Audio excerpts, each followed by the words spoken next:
क्या चमचों की वजह से हो रही बीजेपी की फजीहत? क्या मोदी शाह के सलाहकार बने बीजेपी की मुसीबत? मोदी से क्यों नाराज हैं बीजेपी के समर्थक? और क्या सरकार के साथी ही कर रहे बीजेपी का बंटाधार? नमस्कार, ये है एनालाइज नाउ। मैं हूं कृष्णा वाजपेयी और आज हम बात करेंगे मोदी सरकार के सेल्फ गोल की, जिसकी वजह से केंद्र सरकार सवालों के घेरे में है। केंद्र सरकार आज के वक्त में जो फैसले ले रही है वो कई बार उसकी ही विचारधारा के खिलाफ जा रहे हैं। मतलब ये कि बीजेपी अपनी बर्बादी के लिए गड्ढे खोद रही है, जिसके चलते बीजेपी के समर्थक ही उसके आलोचक बन गए हैं। और सवाल ये है कि आखिर मोदी सरकार को सलाह कौन दे रहा है, किसके सुझावों पर मोदी सरकार काम कर रही है, और कौन ये तय कर रहा है कि अगर बीजेपी एक बार सत्ता से बाहर हो जाए तो अगले 20 साल तक सत्ता तक पहुंच ना सके। आखिर हम ये बात क्यों कर रहे हैं, चलिए आपको इसके बारे में विस्तार से बताते हैं। वीडियो शुरू करें उसके पहले हमारे चैनल को सब्सक्राइब कर लीजिए और नए वीडियो की अपडेट सबसे पहले पाने के लिए हमारे चैनल की नोटिफिकेशन सेटिंग ऑन कर लीजिए। आप हमें हमारे व्हाट्सएप चैनल पर फॉलो कर सकते हैं, जिसका लिंक हमने अपने डिस्क्रिप्शन बॉक्स में दिया हुआ है। तो चलिए अब बात करते हैं अपने आज के वीडियो की। एक कहावत है, निंदक नियरे राखिए आंगन कुटी छवाए। मतलब ये कि जो लोग आपकी सकारात्मक आलोचना करते हैं उनको अपने पास रखना चाहिए, और हाँ, अपने चमचों की हर एक बात को आंख बंद करके मान नहीं लेना चाहिए, क्योंकि वो चमचे ही आपकी बर्बादी की वजह बन सकते हैं। जिसका सबसे बड़ा उदाहरण देश की राजनीति में कांग्रेस पार्टी है, जो आज भी चमचों के सहारे काम कर रही है और उसकी हालत देश में लगातार बर्बाद हो रही है। लेकिन शायद बीजेपी भी अब कांग्रेस की राह पर चल पड़ी है, जिसके चलते बीजेपी की धज्जियां उड़ाई जा रही हैं। बीजेपी के लिए आज के वक्त में सबसे बड़ी दिक्कत ये है कि मोदी सरकार में कई विवादित काम हो रहे हैं, और इसको लेकर जब बीजेपी के ही समर्थक उसकी आलोचना करते हैं तो गलती स्वीकार करने की बजाय बीजेपी के नेता अपने ही समर्थकों को गरिया देते हैं। इसका सबसे बड़ा example social media platform x का कम्युनिटी नोट है।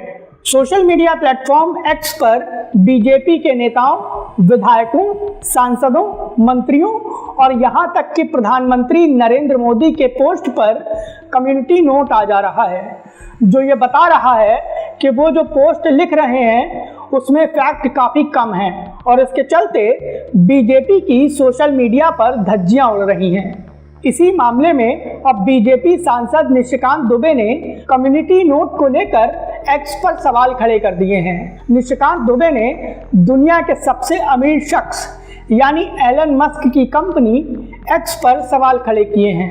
निशिकांत दुबे ने कहा है कि अगर कम्युनिटी नोट नहीं हटाए गए तो ऑस्ट्रेलिया की तरह ही भारत में भी एक्स के खिलाफ कड़े कानून लागू किए जाएंगे।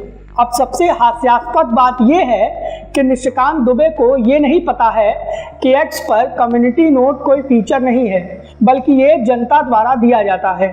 जनता ही एक्स पर पोस्ट को लेकर फैक्ट चेक करती है।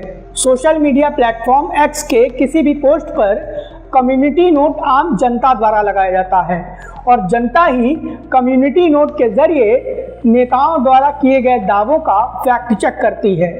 लेकिन कम्युनिटी नोट की वजह से बीजेपी और मोदी सरकार की खूब फजीहत हो रही है, जिसके चलते निशिकांत दुबे ने एक बचकाना तर्क देकर ट्विटर को ही धमका दिया है, जिसका असल में कोई मतलब भी नहीं था। और कम्युनिटी नोट तो एक छोटा सा उदाहरण है, क्योंकि हाल के दिनों में मोदी सरकार ने जो फैसले किए हैं उसकी वजह से आम जनता मोदी सरकार की जमकर धज्जियां उड़ा रही है, और बीजेपी के ही समर्थक उसके आलोचक बन गए हैं। आपको याद होगा कि जब यूजीसी के नए नियम जारी किए गए थे और सामान्य वर्ग के लोगों ने इसका सबसे ज़्यादा विरोध किया था, तो यूजीसी नियमों के मुद्दे पर मोदी सरकार का बचाव करने के लिए सबसे पहले निशिकांत दुबे ही आए थे, और निशिकांत दुबे को जनता की तरफ से खूब लताड़ लगाई गई थी। सामान्य वर्ग के लोगों ने यूजीसी के नए नियमों का खूब विरोध किया था, जिसके चलते सुप्रीम कोर्ट ने यूजीसी के नए नियमों पर पूरी तरीके से रोक लगा दी थी।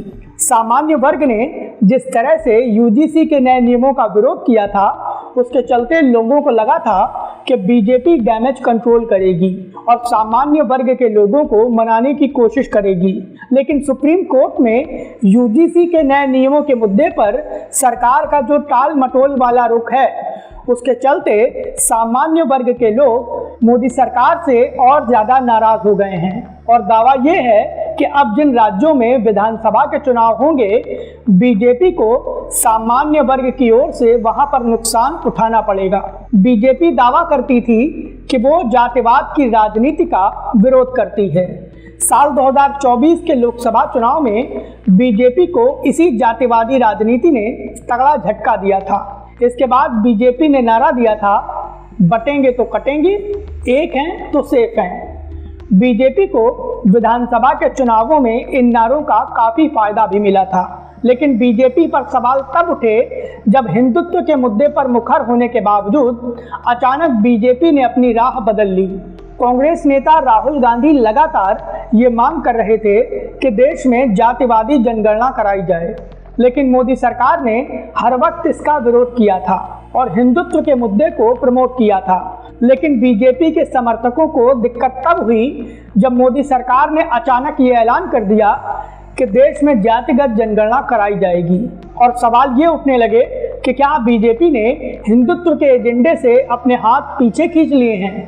उत्तर प्रदेश के मुख्यमंत्री योगी आदित्यनाथ जो खुलकर हिंदुत्व की बात करते हैं, वही योगी आदित्यनाथ अब अंबेडकर के मुद्दे पर शिफ्ट हो गए हैं। इतना ही नहीं, वो दिलीप मंडल जो हमेशा ही बीजेपी की धज्जियां उड़ाते थे, उन्हीं दिलीप मंडल को बीजेपी ने सरकारी पद दिलवा दिया है। मुख्यमंत्री योगी आदित्यनाथ लगातार संभल को हिंदुत्व के प्रतीक के तौर पर पेश कर रहे थे, लेकिन दिलीप मंडल ने योगी आदित्यनाथ को सुझाव दिया है कि वो संभल का नाम बदलकर भीमनगर रख दें। यूजीसी विवाद से लेकर कम्युनिटी नोट और जात पात के खेल तक ये साफ तौर पर साबित कर रहे हैं कि बीजेपी अपनी विचारधारा से पीछे हट रही है।